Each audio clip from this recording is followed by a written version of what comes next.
This next cojones goes to a man who's dear to my heart for standing up for stand-up.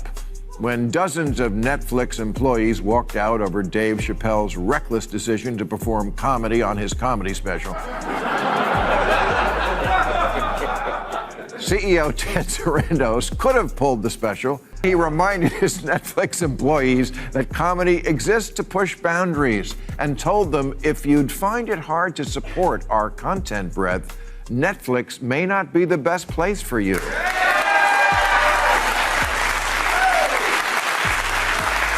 So, for making the phrase, "Don't let the door hit you in the ass," never sound better, this is for you, Ted. Bill Maher didn't hold back on live TV as he took aim at Hollywood's woke elite, and the result was sharp and uncomfortable for a lot of people watching.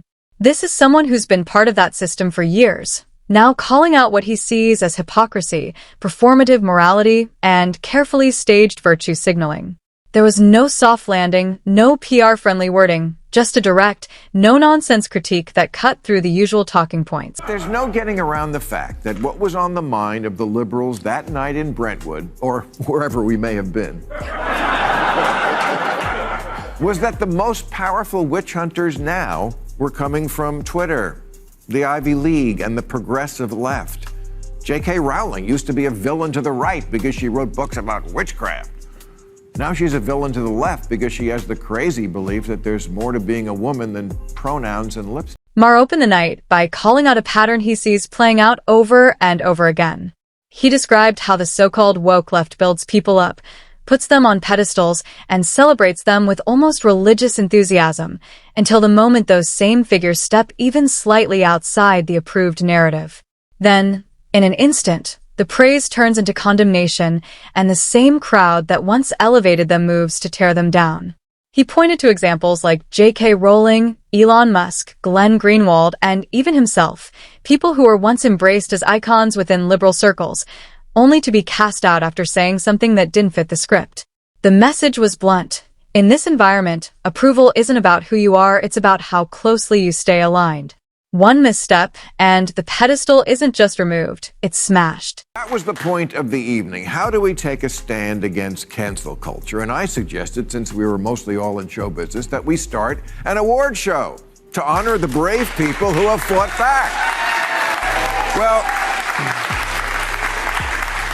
I gotta tell you, the idea was met with great enthusiasm by everyone, and in short order, different people were suggesting the ways that their varied talents could be put to use. And then, of course, being Hollywood, nothing happened. But it's still a good idea, so I'm gonna do it right here, right now, and not only that, we're gonna do it. So, what's Maher really getting at here? It's actually pretty straightforward. He's pointing to a small group of Hollywood voices who, when cancel culture pressure hit, didn't immediately fold. They didn't rush into polished apology statements, didn't try to erase themselves to calm the outrage, and didn't reshape their opinions just to stay in everyone's good graces.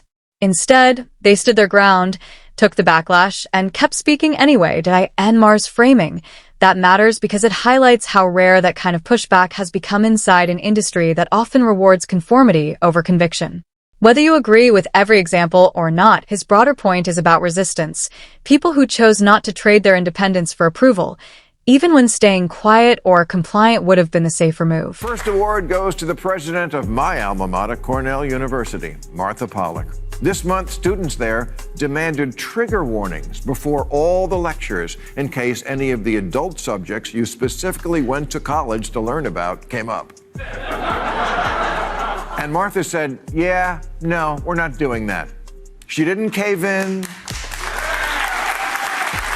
or hire a new dean of sensitivity. She just said, no, college is for introducing you to new ideas, not for kissing your ass and making you feel wonderful and always. If every university had the same backbone Martha Pollack showed, higher education might be producing stronger, more resilient thinkers instead of students trained to treat discomfort as oppression.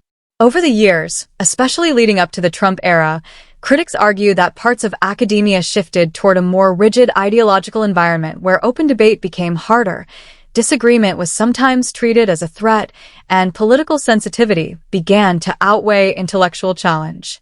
In that climate, dissent could feel discouraged and uncomfortable ideas were more likely to be avoided than engaged with. Against this backdrop, Maher's point is that Pollock stood out by resisting that drift and holding on to a more traditional view of education, one where students are challenged, exposed to difficult perspectives, and pushed to think critically rather than being shielded from them. Taking a brunch with your parents.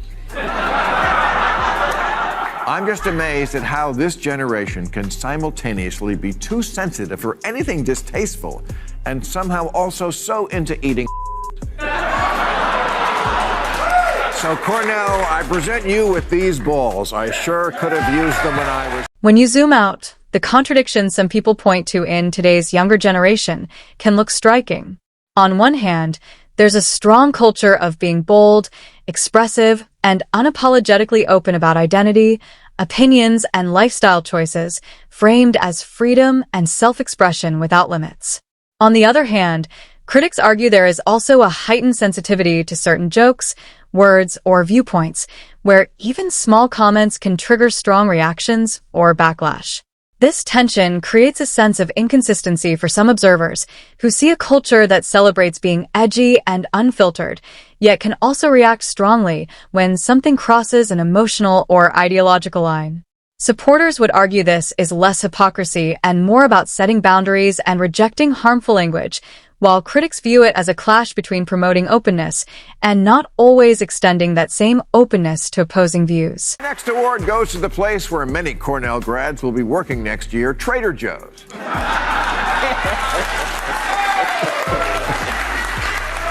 Trader Joe's, who for years have been selling a line of ethnically themed products, trading on the name Joe. For example, they have Trader Jose's beer.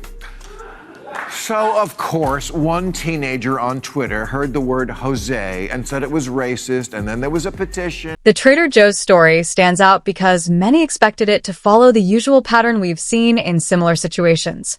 When online outrage picked up and criticism spread quickly, the familiar pressure began building for the company to respond in the standard way: issue an apology, express regret, and adjust its messaging to calm things down.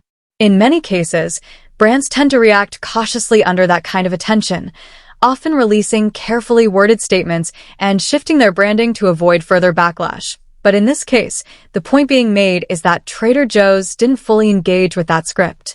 They didn't rush into a dramatic apology cycle or overhaul their image in response to the noise. Instead, they maintained their position and allowed the controversy to pass without major public concessions. According to this perspective, the expected fallout never fully materialized.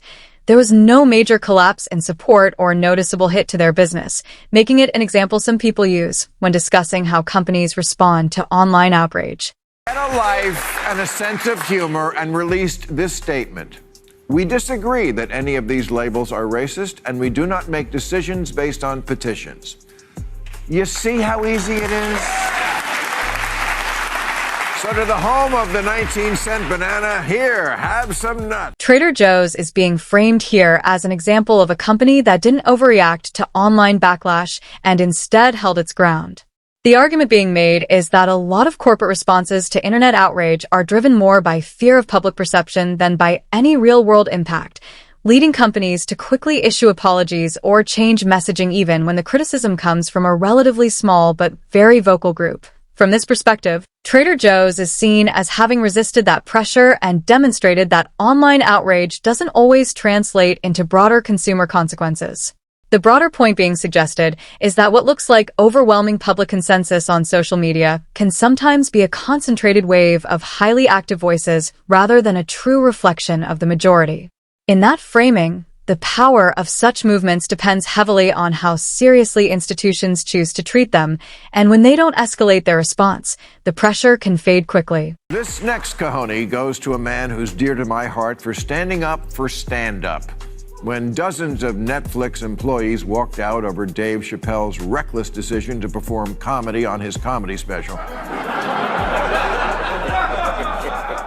CEO Ted Sarandos could have pulled the special. He reminded his Netflix employees that comedy exists to push boundaries and told them if you'd find it hard to support our content breadth, Netflix may not be the best place for you.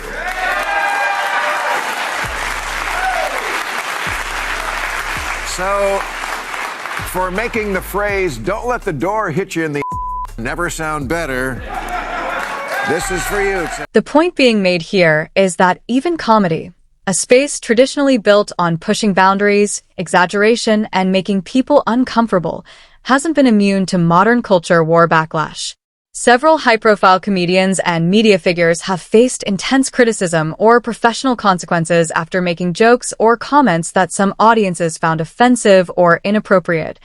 Dave Chappelle has been widely debated over his material involving sensitive social topics. Kevin Hart stepped away from hosting the Oscars after past tweets resurfaced. Joe Rogan has faced sustained criticism over controversial podcast discussions, and Rob Schneider has also been part of broader debates around comedy and free speech. From this perspective, the argument is that comedy is increasingly being judged not just as entertainment, but through a moral lens, where certain jokes or viewpoints can trigger significant backlash.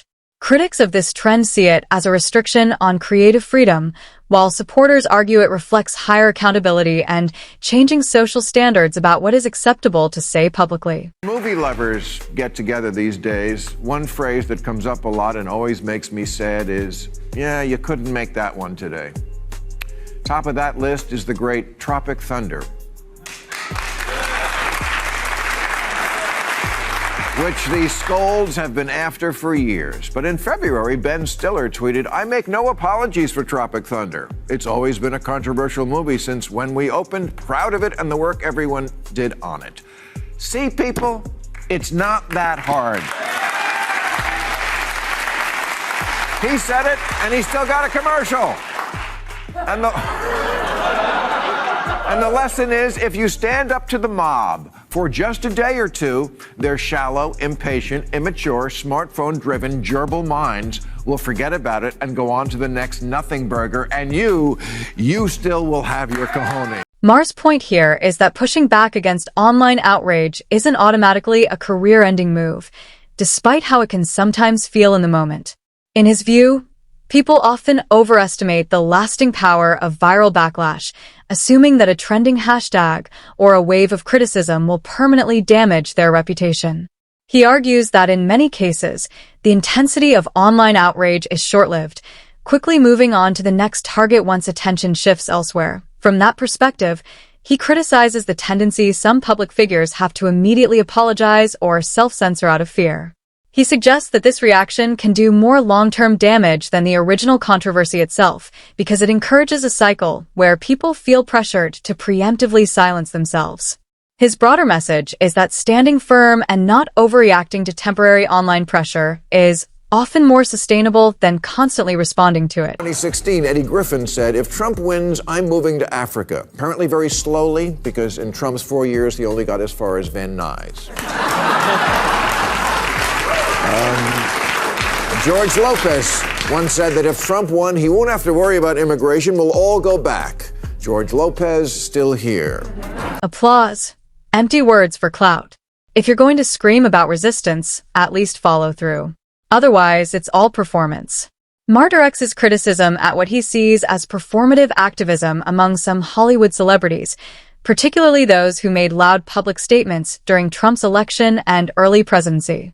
He points to the well-known pattern of figures who, in moments of political frustration, declared they would leave the country if certain outcomes happened, but ultimately did not follow through on those promises. From his perspective, this highlights a gap between public rhetoric and real-world action.